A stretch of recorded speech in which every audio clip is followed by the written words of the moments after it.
As we dive into this idea of worshiping God and resetting our lives through worship, I think it's important for us to realize that worship is a choice.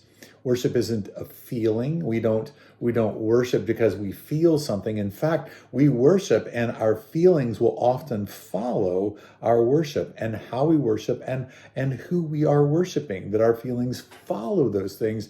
But worship, true worship, is a choice that you and I have the choice of whether we're going to turn our focus directly onto God, off of our problems, off of ourselves, off of others, off of what everybody else is thinking, off of social media, off of the news, off of the politics, off of everything. We're going to take our attention and we're going to give it solely and wholly to God.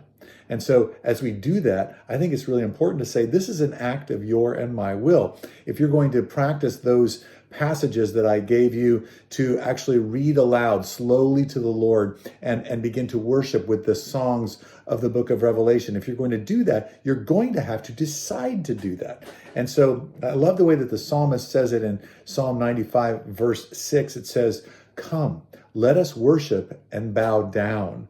Let us kneel before the Lord our God, our Maker, for he is our God, and we are the people of his pasture, the sheep under his care."